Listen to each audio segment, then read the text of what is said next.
Good morning. I'm Michael Duran, a senior fellow here at Hudson, and it's my honor to welcome you to the Stern Policy Center and to the Hudson Institute for a discussion on the current state of U.S.-Israeli relations with Ambassador Dore Gold. Ambassador Gold has had a very distinguished career.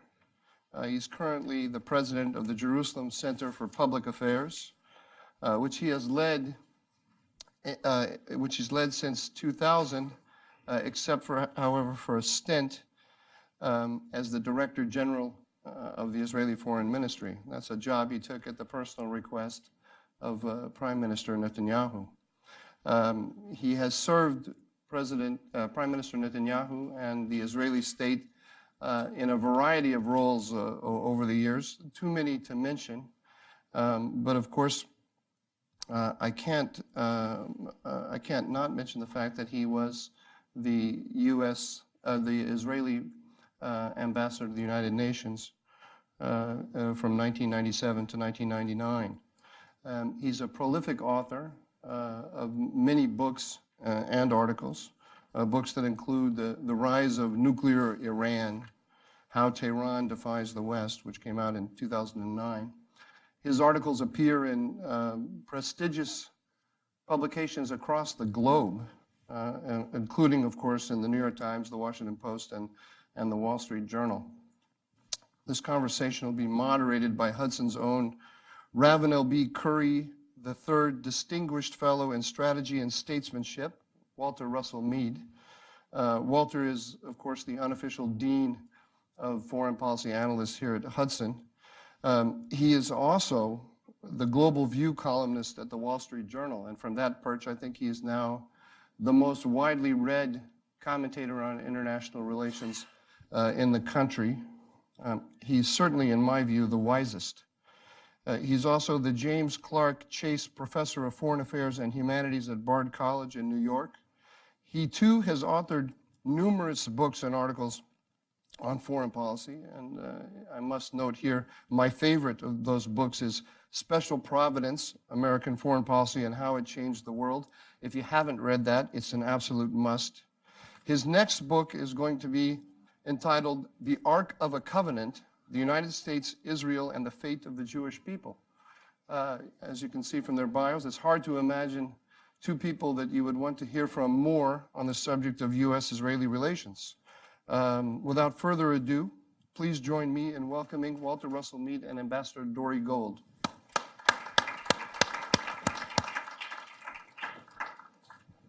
Okay, thanks, Mike, for a great introduction. And I'd just like to remind folks that this conversation is part of our Ambassadors series where current and in particularly distinguished cases, former ambassadors talk to us here at Hudson and share their insights and views on a wide variety of issues. We've had this fall ambassadors of Britain yesterday, actually, Germany, France. We hope to continue and expand with more. And this represents part of Hudson's core commitment to alliances as a major component of American foreign policy, of American leadership and American security. That is not always the most popular position in Washington, but a concern for and serious attention about American alliances is kind of in Hudson's DNA. So, Ambassador Gold, what would you like to be called? Mr. Ambassador, Mr. President, I guess, at the Jerusalem Center? Dore will do. Dore, okay. Well, I think this is probably one of the most interesting moments in modern Middle Eastern history and in Israeli diplomacy. I've rarely seen so many things, so many consequential things changing so quickly, and you have a ringside seat. It looks to me as an outsider that we're seeing sort of almost the collapse of some of the traditional centers of Arab power And we're seeing the rise in the Middle East of non-Arab powers, Iran, Turkey, Israel, all of whom I think in many ways have become stronger in recent years. But Turkey and Iran are of concern not only to Israel, but also to the Arab world. Can you share some thoughts on that? Well, you don't need a PhD in history to recall that much of the Arab world, the Levant, was one time part of the Ottoman Empire. And Turkish diplomats, particularly the former foreign minister, used to always move around in areas that were previously Ottoman and remind audiences that that was the case. So certainly could make some people nervous among my neighbors. Beyond that, certainly Iran's involvement in the region has been something which scares the hell out of Israel's neighbors. I mean, there's stuff that's known, that's obvious, such as their involvement in Iraq, their involvement in Syria and Lebanon. You know, the Lebanese involvement goes back to 1982-83, when they parked a unit of the Revolutionary Guards in the Bekaa Valley. And then since that time, they've spread all over. It was called to my attention that basically from Moroccan sources, that the Iranians decided this year to begin to funnel assistance and training to the Polisario in the Western Sahara. That's a whole new field. I mean, it's a little far away from Tehran, but they decided to do that. And as a consequence, Morocco cut diplomatic relations with Iran. That's a development of 2018. And the reason I tell that story is because it shows Iran is not only in Bahrain, it's not only in Lebanon and Syria, as I said, it's not only in Yemen, it's not only firing missiles through various organizations that it supports at Saudi Arabia's capital and at northern Israel in the past, it's sticking itself into the Maghreb. So Iran is a very troubling country, and it's again a non-Arab player that is deeply upsetting the Arab world. Let me just close with the Arab world doesn't have to be worried about Israel, because Israel's disengaging from some areas, but it's not about to send the IDF in. And the way we handled Syria, I think, showed that we didn't want to get engaged in that war. We were willing to provide humanitarian help with a field hospital in the Golan Heights, and later hospitalizing wounded Sunnis in Haifa and in Tzfat. But we didn't want to get pulled into a war that wasn't ours. You know, I look at relations between Israel and some Arab countries, and particularly in the Gulf, and I'm a little shocked because I've been hearing from years, I'm a faithful reader of the American media, as I hope everyone here is, and I've been hearing for years that Bibi Netanyahu's confrontational policies and Israel's hardline policies were going to mean that there could be no cooperation between Israel and the Arab countries. So I read that Prime Minister Netanyahu has been received in Oman. So many stories. What's going on? Why this unprecedented thaw? Not in just relations with one or two countries, as we've seen in the past, but it seems kind of across the board. There's a new spirit. Well, if you listen to the salons in Europe, I imagine in some places here, you could get the impression that the hardline Likud has two left feet and will not be able to advance Israel's diplomatic interests. Of course, that isn't true, because these countries that we're working with are countries that believe first and foremost in realpolitik, in protecting their security. And that's a language which we speak. Again, we don't want to take advantage of it for narrow Israeli interests. We want to see a stabilized Middle East. And the people we talk to have a similar interest. Well, this is, I mean, you've been involved, I think, in some of the conversations between Israelis and Saudis. Can you shed some light for the group here on how that relationship has developed and what you've seen? Well, the contacts that I will speak about are my own contacts, and they're contacts between myself and, let's say, well-connected Saudis. And I think we can say we should just remind people you're not here speaking for the Israeli government. I'm not. You're here in a private capacity. Private capacity, that's it. But nonetheless, you learn a great deal. I'm a big advocate of going to conferences and to talking to people who come from think tanks. And I have to sometimes explain that to my Israeli colleagues. You can learn a lot more from those contacts than you many times can from official contacts. But in any event, I learned, I had a dialogue which I initiated back in 2015 with a Saudi Major General, Anwar Eshki, and we met repeatedly in Rome with his team and with my team, and we found enormous common language. They were very curious about Iranian intervention that we had experienced and how it works with Hezbollah and what Hezbollah can do and what they were doing. For example, there's a concept of Iranian encirclement, which we, of course, saw in our relations with some of our neighbors, where the Iranians were deep involved with Hezbollah in Lebanon, and at the same time, getting increasingly involved in the Gaza Strip, not just with Hamas, but with the Islamic Jihad chiefly. And this kind of encirclement was what they were experiencing. They had the Iranians in Yemen. They had Iranian efforts, encroachments in Bahrain. And of course, you had the Shia militia operating in Iraq. So we'd compare notes, how they do things, and what can be expected.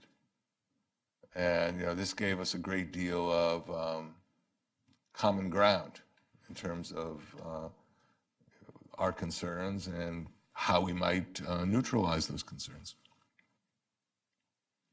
Well, if you sort of put this in kind of realpolitik terms, what you would see is that both Iran and Turkey perhaps potentially, Iran currently, have the ability to sort of become regional superpowers and overshadow, in particular, Arab states at a time of intra-Arab conflict and division. And the shared interest of Israel with the Arab states in preventing that, because from an Israeli perspective, an Iranian-dominated Middle East would be a very dangerous place to live, and ditto perhaps a Turkish-dominated relationship under Middle East undercurrent leadership, Ottoman-type leadership. So that the connection between Israeli and Arab security interests begins to look strategic and not simply occasional. Is that a perspective you think is shared in the region? I'll give you another example that I was somewhat surprised at, but I found very interesting from one of my other Saudi contacts. I asked about, well, what do you think about independent Kurdistan? And an independent Kurdistan works against the hegemonial governments, because obviously Iran has a Kurdish region. It was independent in 1946. The Turks have a huge Kurdish population, and they are in semi-warfare with the Kurds of Syria. So it was interesting to me that my counterparts spoke positively about Kurdish independence. I'm always still the diplomat and very careful about how I phrase things. So again, it is the fear of the hegemonialism coming from the non-Arab powers in the Middle East. And that gives us and the Arabs a certain common ground to speak about.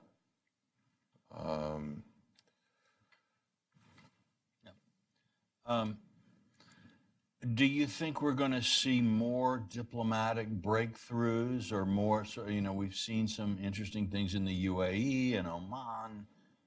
Your conversations with the Saudis attracted widespread attention. Do you think there are more developments on the way? Look, Israel, in the last 5 years, could have contacts with any Arab state. You could send a high-level person from our security establishment, and he could talk to virtually any Arab leader. What was new, and what really changes the situation in the region, is the willingness to do that in public. That's the new reality. And if our counterparts feel it's necessary and it's important, we obviously have no problem with a public posture of contacts. But as long also as people don't get the wrong idea, these contacts are not directed against anybody. If we can be of help, we will be of help. But we're not seeking to create a Hebrew empire, although I think our non-Arab neighbors do have broad ambitions that you have to keep your eye on. That does seem to be actually a feature of this relationship, is that Israeli goals in the region are necessarily limited by the small size of the Jewish population. It sort of can't have huge territorial ambitions in the way an Iran could or others, so that it becomes a safer bet for Arab states looking for allies. Is that right? Well, I'm not sure it's just a question of population. If all of a sudden, 2 million Jews came into Israel, it wouldn't mean we would get a policy change. I think those are our goals. Our goals are not to gain control of the area and to have Israeli colonies going down the Red Sea. That's not where we're at. We see our security in much more limited terms. And I think our neighbors get that. The Palestinians obviously are, this is kind of a pillar of Palestinian political logic, has been to call on the Arab states as a sort of balance against Israel. How is that strategy being affected by what we see today? Because it can't be the happiest reading in the world in Ramallah or in Gaza to read about all of this Israeli-Arab reconciliation, in a sense, over their heads or behind their backs. Well, as a former Israeli ambassador to the United Nations, I can tell you that it's obvious that the Palestinian strategy has been based on the diplomatic isolation of Israel. And frankly, you have to draw a big distinction between bilateral relations of countries and multilateral diplomacy that countries get involved in. So on the bilateral side, things are improving. To convert that into new multilateral voting patterns may take a longer period of time. But definitely we have bilateral breakthroughs, and you see them all the time. Mm-hmm. Is there a sense in Israel that progress on relations with the Palestinians is still necessary to develop these Arab relations, or is there a sense that the common interests between Israelis and Arabs are enough now that the Palestinian issue is of lesser importance in regional diplomacy? It's an excellent question, because I get asked by my countrymen, does Abu Mazen want peace? Or Mahmoud Abbas, as you call him here, Mahmoud Abbas want peace? And frankly, anyone who follows his behavior over the last period of time has to reach the conclusion there's a big problem there. I mean, just think of the last time there was an initiative by the Obama administration, when Secretary Kerry was spending an amazing amount of time running between Ramallah and Jerusalem. And when the moment of truth came, I believe it was April 27th. You can correct me if I'm wrong, David. What? March 17th. I mean, there was a 7 in there. March 17th. in the Oval Office, there had been a proposal on the table that the administration had worked out.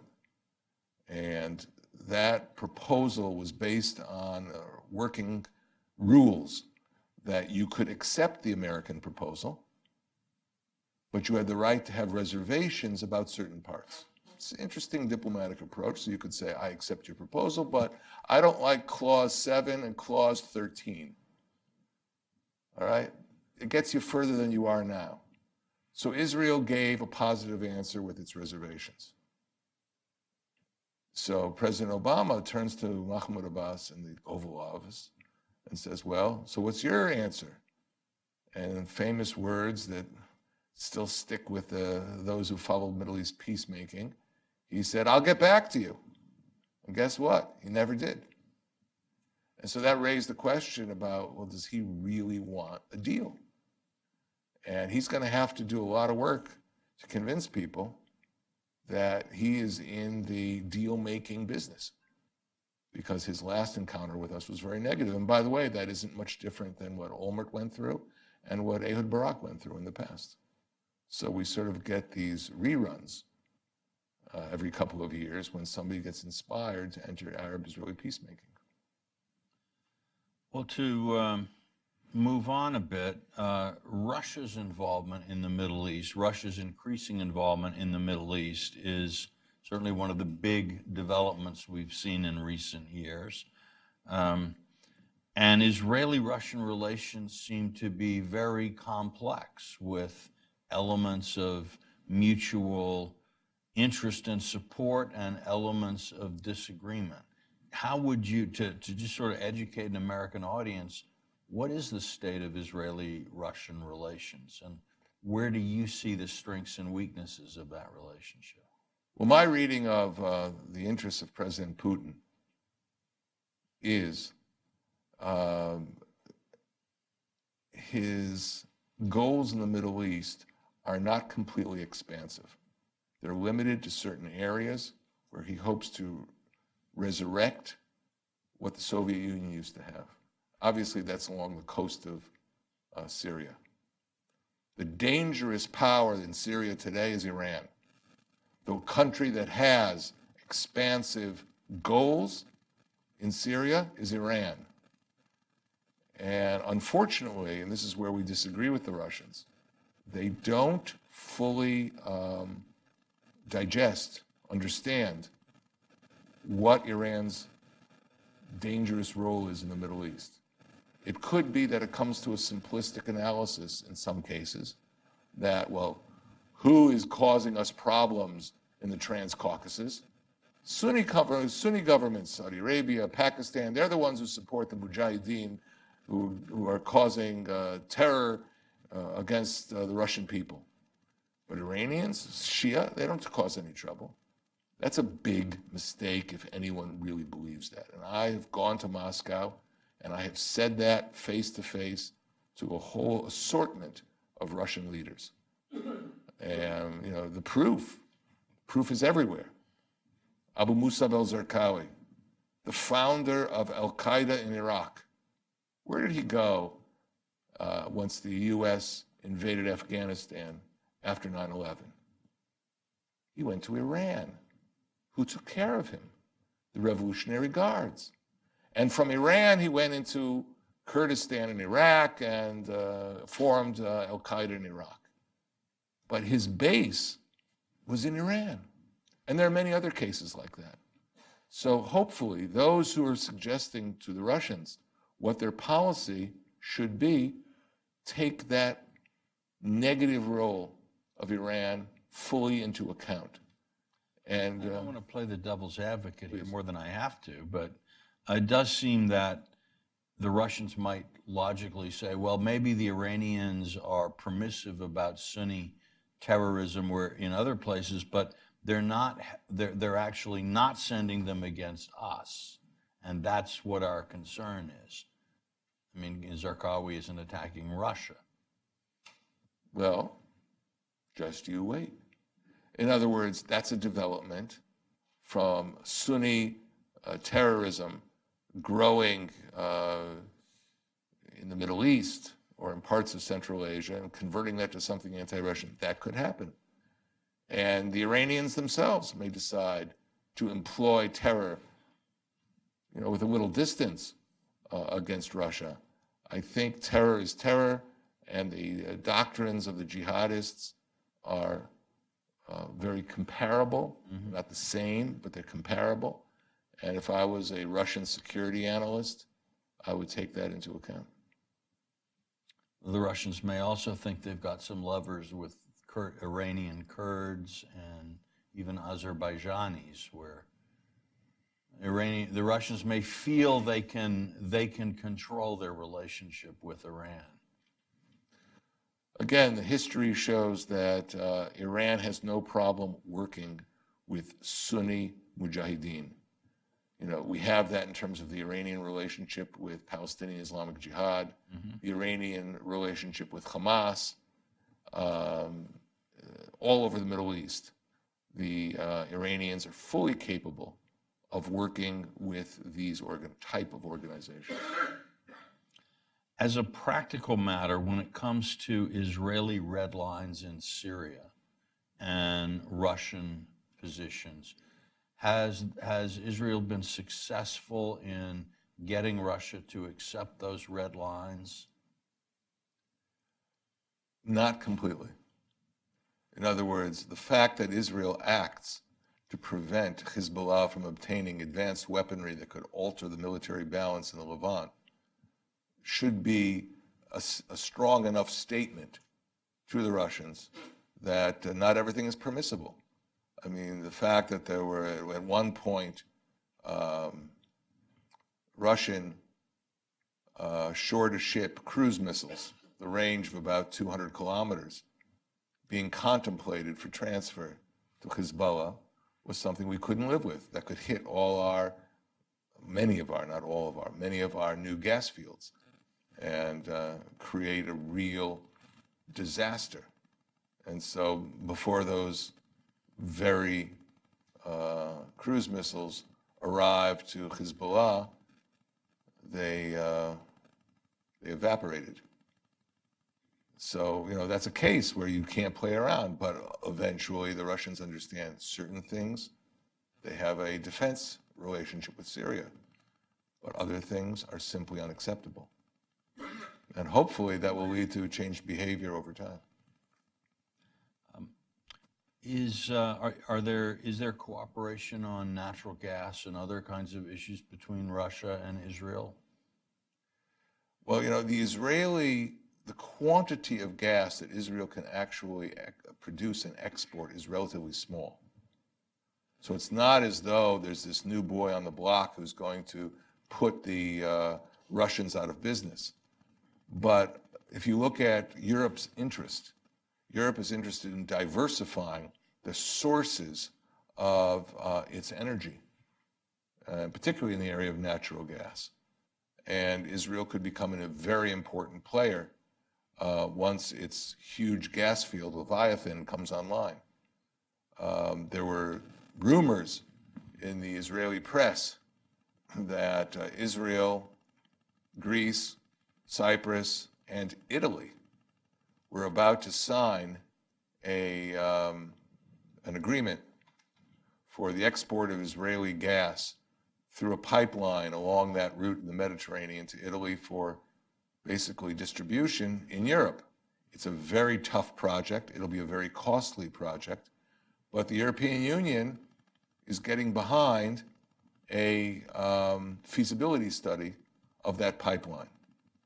And so it shows that it's a serious effort, and it's being looked at by the countries that will be most affected.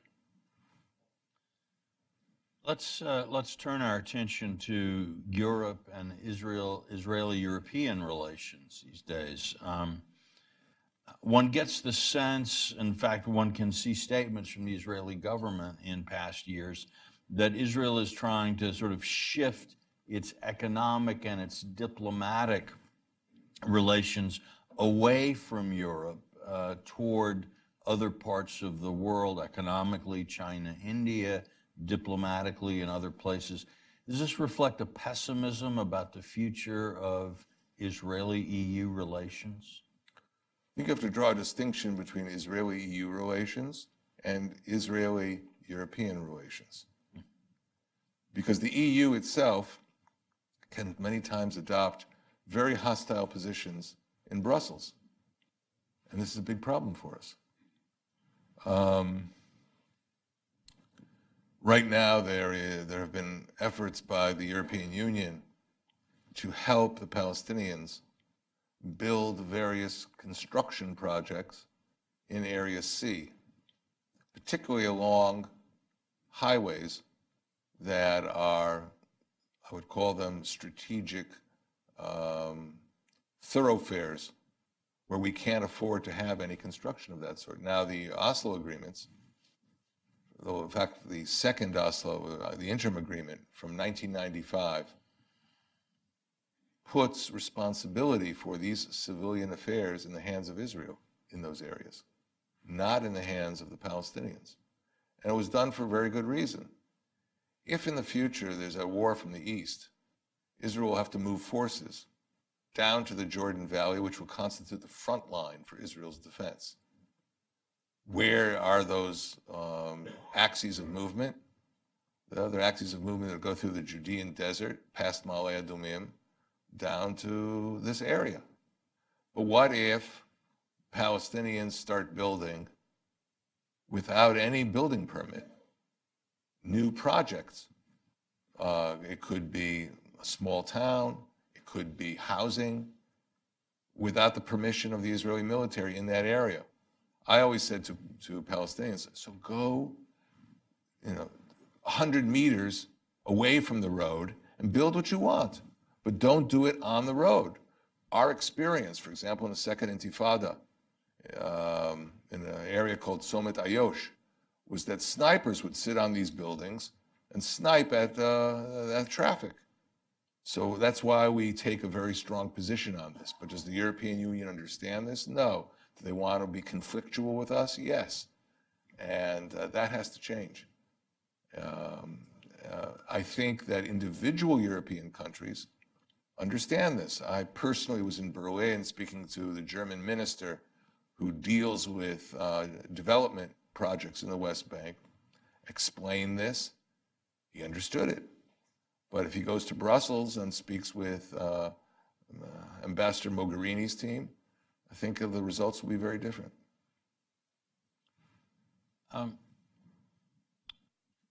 The sort of new alignment or emerging alignment between Israel and the Gulf states, we look at countries like France and Britain that have traditionally had very strong ties with some of the Arab states that are now changing their relationship with Israel. Do you have a sense that some of that Arab influence might be used to modify the stances, or do you see any signs that it's happening, that some of these countries are thinking now that it's not an either-or choice between Israelis and Arabs, but maybe it's both and? Well, I can tell you this, I can't say for the Arab states, although there are important changes I want to note first, and then I'll answer your question. Early on, when I was Director General of the Ministry of Foreign Affairs, I went to an Arab state, and I brought my foreign ministry team.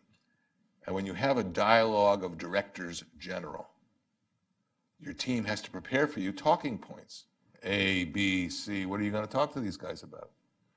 So there I was, I won't say which state it was, and I went through, we sat together, sat opposite sides of the table in their capital, and they said to me, Dore, why don't you go first? You read your talking points.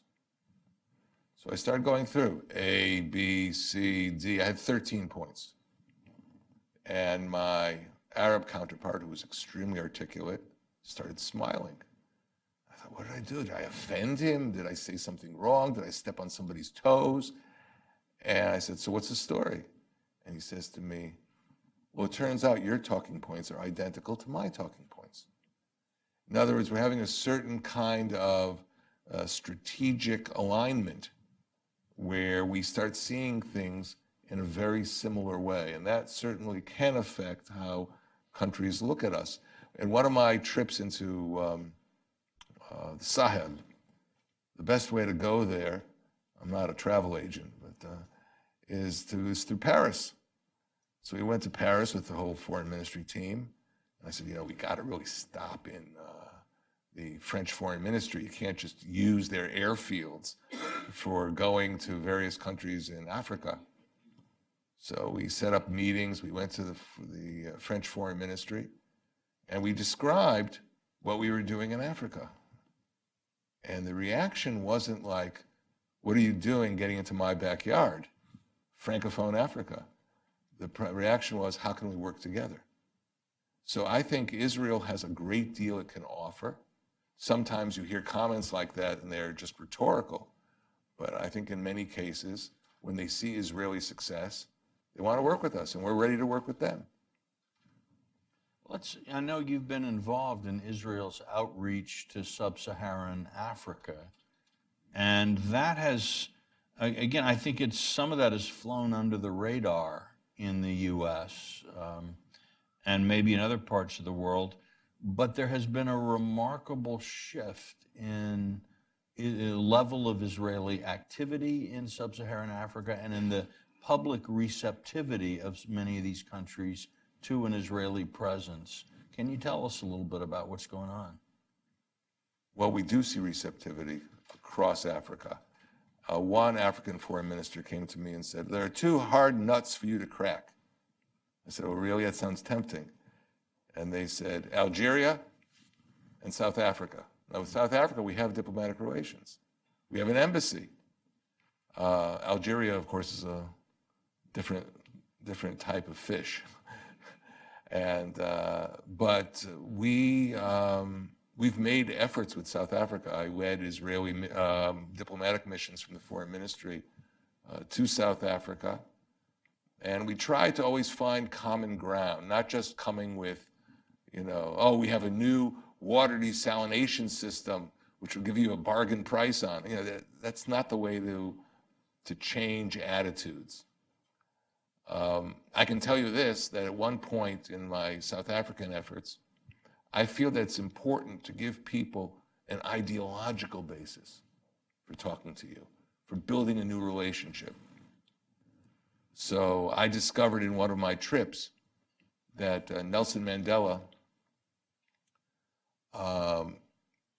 during the apartheid regime, was hiding out in an area just outside of Johannesburg.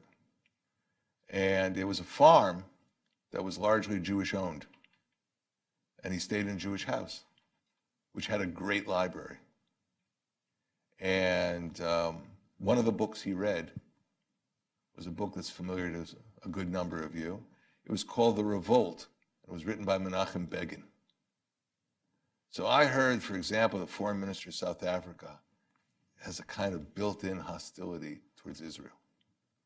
So I said, did you know that the head of your national movement read an important book by the head of my national movement of how to resist colonialism? And you suddenly put your discussion on in a different frame, in a different framework. And so good diplomacy should offer desalination, should offer agricultural projects, and we do that, but should also offer the ability of two sides to establish common ground. And that's something I try to do in Africa, and I think there's a lot of that we can do with the African countries. What are some of the African countries where, I think attitudes in South Africa haven't changed so very much. Maybe I'm wrong about that, but in other countries in Africa where Israel actually was very active before really the oil embargoes of the 70s, there has been a tremendous revival of Israeli presence. Well, let me first of all say something about South Africa. Maybe it's because I invested a lot of time there. But South Africa still has enormous potential. The real problem we have there is the ANC, the African National Congress, the party. The party has a strong anti-Israeli, pro-Palestinian ideological perspective. But there are other elites in South Africa beside the ANC. So if you meet somebody from South Africa who is black, he probably comes from one of the major tribes in South Africa, like the Zulu. I had a partner in South Africa. Partner sounds like a business arrangement. It wasn't business, though, who asked me to come to Johannesburg, where he was having a meeting of major tribal leaders. And he asked me to speak about Israel. And one of the gentlemen sitting in the front row was the head of the Zion Church in South Africa. So I started my speech by saying, "Oh, I come to you from Zion, from Jerusalem."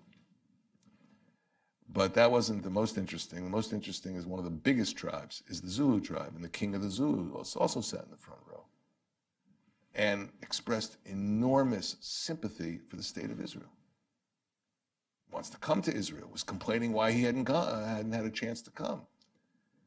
So I think there is a real potential if we can reach out to alternative elites. Maybe the ANC will come along. Don't rule anybody out, but go with your friends, and then maybe you'll get new friends.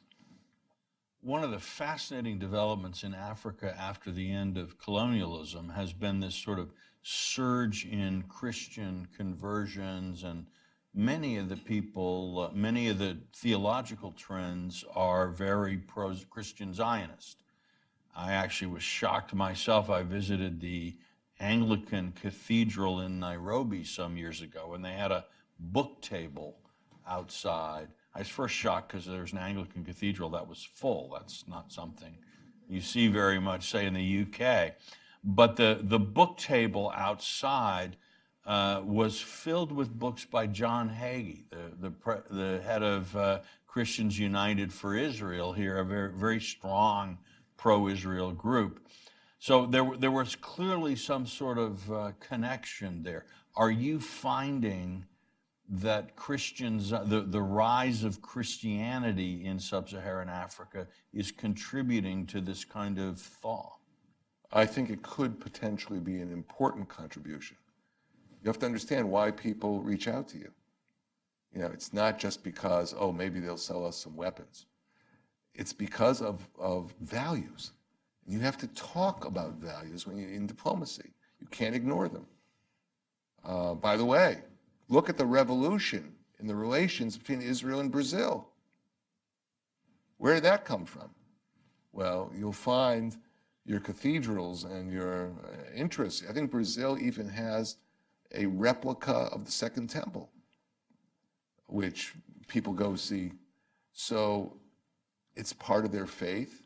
We are a country that is trying to attract people of faith from all over, including Muslims. And it's important for Israelis to understand what are the motivating factors of different countries in the world, and they may be surprised.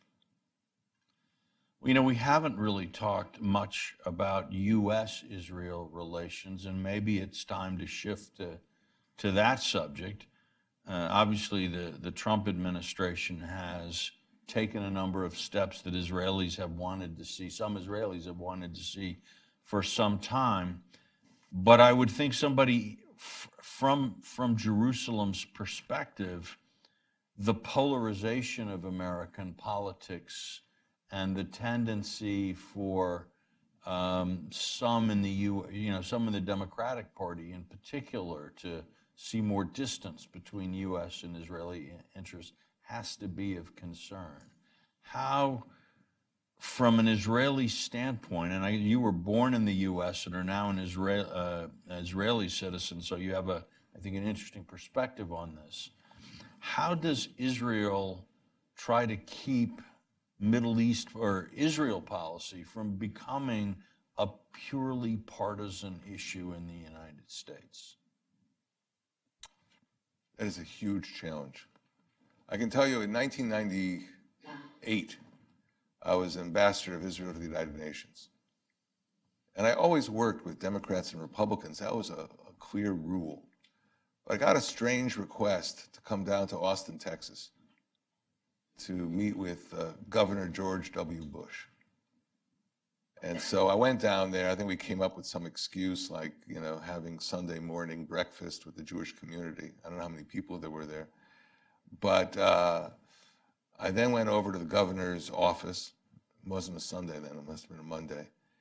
And I met with Governor Bush. We had a great conversation. And from there, I went back to New York to my office. I said to myself, I can't just meet with the leading candidate for president of the United States in Austin, Texas, and not balance that out.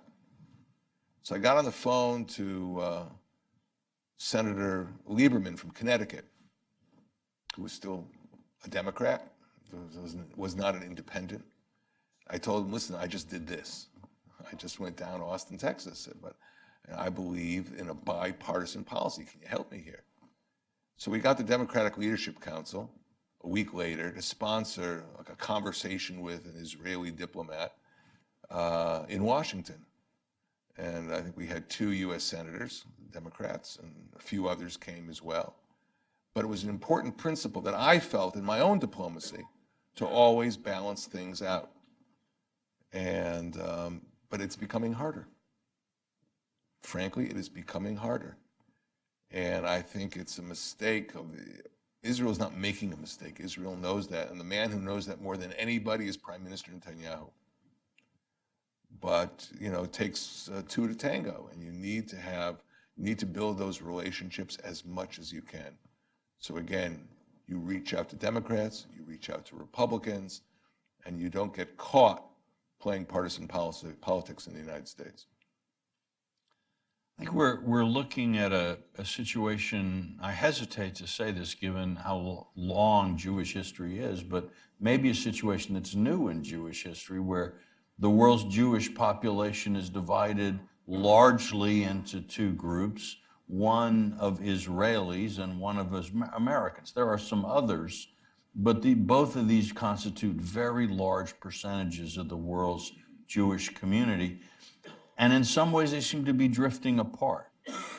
The majority of American Jews are I think, if they were Israeli citizens, would be voting well to the left in Israeli politics. And the majority of Israeli Jews seem to be more on the right. And the sense of, one hears more and more from American Jews, not all, of course, but many, a kind of an ethical concern, a political concern about where Israel is going and whether this reflects Jewish values. How does that, what can one do from an Israeli perspective to narrow that gap? Is this an issue of real concern for Israelis? I think it is a concern for Israelis. But again, many times we're charged with things we didn't do. A lot of my diplomatic work has been undertaken at times when I wasn't an official. For example, right after the first of the Gaza wars we had, I got a call from Brandeis University. They said, Ambassador Gold, we are inviting for a speech here Justice Goldstone to speak about the Goldstone report. Would you be willing to basically debate him? Now, I used to take courses at Columbia Law School, but I am not a lawyer. I did not study international law, although I had to use international law when I was at the UN. So I thought for a minute, and I said, look, I'm not going to win this debate against a giant in international law. I'm going to have to win it not in terms of law, but in terms of the facts of the case. So I think I called Ron Dermer at the time, who was the foreign policy advisor to the Prime Minister. He pulled me over to the other side of the corridor in the Prime Minister's office, and I met with the military secretary of the Prime Minister, who called the chief of staff, and I basically had a tutorial in an Israeli Hamas war from the Israeli side. And I was prepared with material that I didn't have access to normally. And I, in fact, went into this debate, showing the warnings that we give to Palestinian civilians prior to a military strike in Arabic. The first 3 rows at Brandeis were mostly Arab students. So all of a sudden, they were sort of shocked to hear a voice come on in Arabic. This is the Israeli army. You have 7 minutes to clear your house. We have definite information that you have Iranian missiles in your living room. And I used this kind of material to make my case. Boston Globe said I won the debate. But, I went up against a real giant. Now, why am I telling you this? Because you have to make a case to American Jews. You have to show that the same values they have are the values that we have. When we go to Africa and we try and improve people's lives, that's a Jewish value. We go as Jewish diplomats, not just as Israeli diplomats. When we try and protect innocent civilians in war, probably in a way that no other army does, and that isn't just me speaking. You can ask Colonel Richard Kemp, who said the Israeli army is the most moral army in the world. So others who have exposed themselves to the details have reached that conclusion. But part of our problem with our American Jewish brothers is they may not be fully informed about what Israel does. And if they are, I don't expect them to agree with us on everything, but at least they'll understand that we're made of the same material. And that would certainly help the next time we're forced into conflict. I would just tell you about one case that I'm very worried about. After the last Lebanon war in 2006, a UN Security Council resolution was adopted, 1701. 1701 prohibits armed groups in Lebanon from having any presence and military equipment south of the Litani River. That's the first of the Lebanese rivers that cross Lebanon. They're not supposed to be there. And what our intelligence has found is there are about 200 Shiite villages in southern Lebanon. And they're full of weaponry that is outlawed by Resolution 1701. Have you seen a resolution in the Security Council condemning anybody for putting that weaponry there? And where is that weaponry? That weaponry is in Lebanese civilian homes. Either the people are being paid or they're scared for their lives, and they agree to that presence of those weapons. Now, you're a military commander on the Israeli side. War has broken out. You have 2 choices. Choice number 1, send in the Air Force and destroy all the weapons in the houses that you know already, that you can prove have Iranian weapons in them. But if you do that, civilians may lose their lives. So what you have to try and do is minimize that, use the early warning, in 7 minutes, we're coming in, get out of the house. You do what you can. Another alternative, don't do anything. And then your side, your civilians, Israelis living in northern Israel, will die. That's the choice you have to make. That's a moral choice that most of our critics never had to make in all their lives. And I hope they never do. But those are the choices Israel has to make. That's called having a Jewish state and having responsibility. I would prefer that the Security Council give UNIFIL a mandate to clean out all that illegal weaponry. It's not going to happen. But you should know the dilemmas we face. And hopefully our future critics will understand those dilemmas when they inevitably come. All right, well, thank you. I see our time is up. This ambassador series is really intended to give ambassadors from different countries an opportunity to to present a viewpoint. And I think you've succeeded. You may not be an official ambassador, but you succeeded very well. It's a fascinating time in the Middle East and in U.S.-Israeli relations. We thank you for sharing some time with us this morning. I know you're on a busy schedule, so I appreciate your giving us this much time, and thank you all to the audience for showing up on this day. I hope you found it an interesting presentation. Thank you. Thank you for having me. All right. Well, shall we head out this way?